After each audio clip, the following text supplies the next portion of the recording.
সময় থাকতে ভালোবাসার মানুষের মূল্য দিতে শিখুন। এমনও তো হতে পারে সে আজ আছে কাল নাও থাকতে পারে। আজকে আমি তোমাদের এমন একটি স্টোরি শোনাবো যেটা শুনে আমি নিজেই চোখের পানি ধরে রাখতে পারিনি। আজকে এই স্টোরিটা লিখে পাঠিয়েছে ভাইয়াটার হয়ে আমি গল্পটা আপনাদের বলে শোনাবো। তো শুরু করি। বাহির থেকে আড্ডা দিয়ে বাসায় আসলাম। এমনিতে বাবা মা গ্রামে থাকে, চাকরির জন্য আমি শহরে কোনো এক ফ্ল্যাটে থাকি। কিন্তু রাত 9টা বাজলে বাড়ির থেকে কল দিত, বক বক করতো এত রাতে বাহিরে আড্ডা দেই কেন, অথচ তখন বাজে রাত 9টা।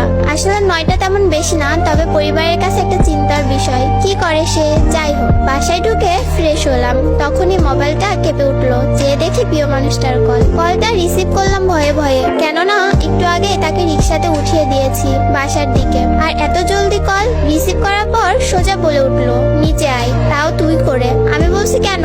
তার একটাই কথা, তুই নিচে নামবি নাকি আমি তোর বাসায় আসবো। বাসায় বারান্দায় গিয়ে দেখি রিক্সা নিয়ে বসা সে। তার বায়না তাকে বাসায় দিয়ে আসতে হবে। বললাম, তুমি আগে কেন বলনি? তার এক কথা, নিচে নামবি না বাসায় ঢুকবো। বাসা থেকে বের হওয়াটা সহজ নয়, কেননা বাড়িওয়ালা করার নির্দেশ রাত 11টার পর বাহিরে থাকতে পারবো না, আর থাকলেও গেট লক হয়ে যাবে, ঢুকতে পারবো না। যাই হোক, রাত বাজে 9টা, হাতে এখনো আরো 2 ঘন্টার সময়। বের হয়ে রিক্সায় উঠে তাকে তার বাসায় নামিয়ে দেয়, আর সে ততক্ষণ আমার কাঁধে মাথা রেখে তার স্বপ্নের কথা বলে যাচ্ছে।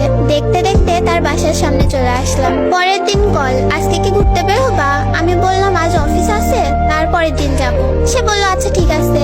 অফিস থেকে বাসায় ফিরলাম রাত 9টা বাজে। সারাদিন প্রিয় মানুষটার সাথে কথা বলতে পারিনি। ওর কথা ভাবতেই ওর ফোন আসলো। ফোন রিসিভ করলাম আর সে বলল, বাবু নিচে আসো, একটা সারপ্রাইজ আছে। আমি নিচে গিয়ে দেখি প্রিয় মানুষটা দাঁড়িয়ে আছে। কি মেরে দেখছিলাম ওর হাতে কিছু আছে কিনা, কিন্তু কই, কিছুই তো দেখলাম না। ভাবলাম পাগলিটা চুমু খাবার জন্য এসেছে, তাই ওকে চুমু খাবার জন্য ওর দিকে এগিয়ে যাচ্ছিলাম, কিন্তু আমাকে ধাক্কা দিয়ে পিছিয়ে গেল আর বলল, এখন চুমু খেতে হবে না, রাতে অনেক খেতে পারবা। আমি বললাম, রাতে অনেক খেতে পারবো মানে? সে বলল, বান্ধবীর বাসায় থাকার কথা বলে এসেছে, আজ তোমার সাথে থাকবো। আজ তোমার সাথে থাকবো, তোমার বুকে মাথা রেখে ঘুমাবো। আমি একটু রেগে বললাম, উফ, কেউ দেখে ফেলার আগে যাও তো। সে জেদ করতে লাগলো, আমি যাব না, সারা রাত এখানেই দাঁড়িয়ে থাকবো। আমি বললাম, তোমার যা ইচ্ছা তুমি তাই করো। আমি আমার রুমে চলে আসলাম। কিছুক্ষণ পর জানালার ফাঁক দিয়ে তাকিয়ে দেখলাম সে এখনো দাঁড়িয়ে আছে, মুখ গোমড়া করে, আর কিছু বাজে ছেলেরা ওর দিকে এগিয়ে আসছিল। আমি নিচে গিয়ে ওর হাত ধরে টেনে নিজের রুমে নিয়ে আসলাম। এখন কি করি? বাড়িওয়ালা যদি জানতে পারে আমাকে সোজা বের করে দিবে, তাই ওকে লুকিয়ে রাখলাম। দুজন একসাথে ডিনার করে শুয়ে পড়লাম। পরের দিন ঘুম থেকে উঠে দেখি পাগলিটা আমার বুকে মাথা রেখে ঘুমিয়ে আছে। অনেক মিষ্টি দেখতে আর মায়াবী মুখ, কি আরামেই না ঘুমিয়ে আছে। না জানি কি স্বপ্ন দেখছে। আমি আলতো করে ওর চোখে মুখে আমার হাত বুলিয়ে দিচ্ছিলাম, আর সে আমার হাত ধরে ওর গালের সাথে চেপে ধরে রাখলো, যেন এটা ওর নিজের হাত। আমি হাত সরিয়ে নিতে চাইলাম, কিন্তু সে আরো শক্ত করে ধরে আছে, ছাড়ছেই না। এবার জোর করে হাতটা সরিয়ে নিলাম। তার ঘুম ভেঙে গেল। তাকে বললাম, জলদি বাসা থেকে যেতে হবে, তোমাকে কেউ দেখে ফেলতে পারে। সে বলল, আজ তো তোমার অফিস বন্ধ, তাই আজ সারাদিন তোমার সাথে কাটাবো, সারাদিন ঘুরবো, সন্ধ্যায় তুমি আমাকে বাসায় দিয়ে আসবা। আমি বললাম, আচ্ছা তুমি এখন বাসায় যাও, আমি একটু পরে গিয়ে তোমাকে নিয়ে আসবো। সে বাসায় চলে গেল। আমার কাছে কোনো টাকা নেই, এখন কি করি? তাকে নিয়ে সারাদিন ঘুরবো, যদি কিছু আবদার করে না দিয়ে তো পারবো না। আমি আমার বন্ধুর কাছ থেকে 1000 টাকা ধার করলাম। ওর বাসার সামনে গিয়ে ওকে ফোন করলাম। আজ একটু অন্যরকম করে সেজেছে সে, এর আগে কখনো এভাবে সাজেনি, তাই কিছুক্ষণ হা করে তাকিয়েছিলাম ওর দিকে। সে বলল, কি দেখছো অমন করে? আমি বললাম, আজ তোমাকে অনেক সুন্দর লাগছে, চোখ সরাতে পারছি না। সে মিষ্টি একটা হাসি দিয়েই বলল, দেখতে হবে না, বউটা কার? আমাকে ছাড়া সে কিছুই বোঝে না। আমি সাথে থাকলে জানো ওর আর কিচ্ছু যায় না। সে আর আমি আজ অনেক জায়গায় ঘুরলাম, আর সে আজ মন খুলে সব বলতে লাগলো আমায়, যেন আজই আমাদের শেষ দেখা। ঘুরতে ঘুরতে বিকেল গড়িয়ে এলো। সে বলল, এবার আমাকে পার্কে নিয়ে চলো। বিকেলবেলা ওকে নিয়ে পার্কে গেলাম। পার্কে সবাই জিএফকে দামি গিফট দিচ্ছে, কেউ কেউ দামি গাড়ি নিয়েও ঘুরতে এসেছে। এসব দেখে ভাবতে লাগলাম, পাগলিটা না জানে আবার কি আবদার করে বসে। কিন্তু সে দামি গিফট চাইলো না, আমাকে বলল, 10 টাকার বাদাম কিনে এনে দাও, দুজনে মিলে বাদাম খাবো আর গল্প করবো। সে আমার কাছে তেমন কিছুই আবদার করতো না, শুধু এতটুকুই বলতো, আমি তোমার কাছে কিছুই চাই না, আমাকে শুধু একটু ভালোবাসো, তাহলে আমি অনেক খুশি। আমি বাদাম কিনে আনলাম। আমি বাদামের খোসা ছড়িয়ে তার হাতে দিচ্ছিলাম, আর সেও খুশি মনে বাদাম খাচ্ছিল। সে আমাকে বলল, আচ্ছা জান, দেখো আমরা কত খুশি এখন, এভাবে যদি সারা জীবন একসাথে থাকতে পারতাম কতই না ভালো হতো বলো। আমি বললাম, থাকবো, দেখো একদিন তোমার তোমাকে আমার বউ করে আনবো, সারা জীবন একসাথে থাকবো। কথাটা শুনে সে আমাকে শক্ত করে আমার হাতটা ধরলো। আমরা হাঁটতে হাঁটতে পুকুর পাড়ে গেলাম। পুকুর পাড়ে বসে দুজনে গল্প করতে করতে কখন যে সন্ধ্যা গড়িয়ে এলো বুঝতেও পারলাম না। এবার তাকে তো তার বাসায় দিয়ে আসতে হবে, কিন্তু সে যেতে চাচ্ছে না। বলছে আরো কিছুক্ষণ একসাথে গল্প করবে, কিন্তু সন্ধ্যা গড়িয়ে এসেছে, তাই ওর বাসার দিকে রওনা হলাম। সারাটা পথ সে আমার হাত শক্ত করে ধরেছিল।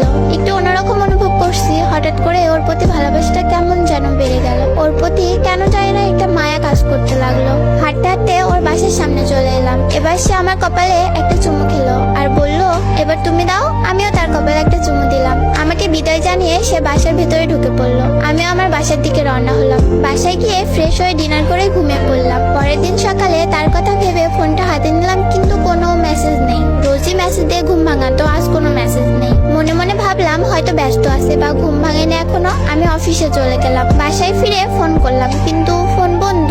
রোজ রাতে সে বাসার সামনে এসে দাঁড়িয়ে থাকতো চুমু খাবার জন্য, কিন্তু আজ কি হলো? মনে হয় একটু ব্যস্ত আছে। আমি আমার মতো খেয়ে ঘুমিয়ে পড়লাম। কিন্তু পরের দিন সকালে ঘুম থেকে উঠে ফোনটা হাতে নিলাম। ভাবলাম সে মেসেজ দিছে, হয়তো গুড মর্নিং জানিয়েছে, কিন্তু মেসেজে গিয়ে কোনো মেসেজ পেলাম না। তখন বুকের ভেতরটা একবার ধুক করে উঠলো। আমি তাকে বারবার ফোন করার পরও ফোন বন্ধ পাচ্ছিলাম। বুঝতে পারলাম কিছু হয়েছে। ছুটে গেলাম ওর বাসার দিকে, কিন্তু গিয়ে দেখি ওর বাসার বাহিরটা তালা দেওয়া। পাশের বাসার আপিকে জিজ্ঞেস করলাম। আপি বললো এই বাসায় কোনো একজন খুব অসুস্থ, তাই তাকে সবাই হসপিটালে নিয়ে গেছে। আমি হসপিটালে গিয়ে দেখি তার বাবা মা ওখানে বসে বসে কাঁদছে। আমি তাদের জিজ্ঞেস করলাম, আঙ্কেল আন্টি কি হয়েছে, কাঁদছেন কেন? ওনারা আমাকে চিনতে পারেনি, তাই কোনো কথা না বলে কান্না করে যাচ্ছে। ডক্টরকে জিজ্ঞেস করলাম, স্যার ওনাদের কি হয়েছে, কাঁদছে কেন? ডক্টর বলল ওনাদের মেয়ের ক্যান্সার ধরা পড়েছে। এই কথা শোনার পর আমার হাহাকারটা আরো বেড়ে গেল। আমি রুমের দরজার কাছ দিয়ে ভেতরে তাকালাম। ভেতরে আমার মানুষটা শুয়ে আছে। তখন খুব ইচ্ছা করছিল ভেতরে গিয়ে তাকে জড়িয়ে ধরতে, তার কপালে একটা চুমু খেতে, কিন্তু বাইরে ওর মা বাবা, তাই পারিনি। আমি আর কোথাও যাইনি তাকে ছেড়ে।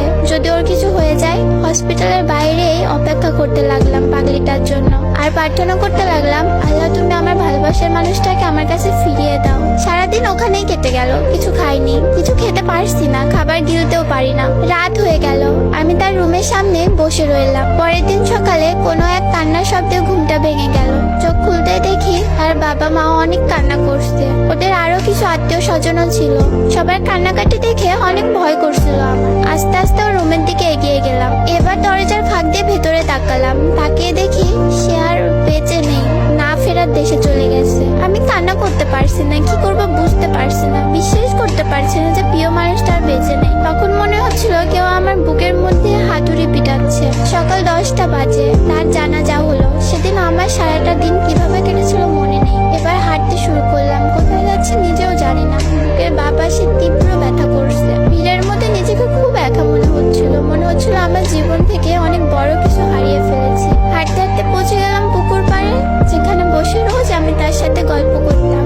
আকাশে তখন মিটি মিটি তারা জ্বলছে। তারার দিকে তাকিয়ে রইলাম। চলে গেলাম কল্পনার রাজ্যে। প্রিয়টার সাথে কাটানোর সময়গুলোর কথা ভাবতে লাগলাম। সেখানে বসে রোজ আমি তার সাথে কত গল্প করতাম।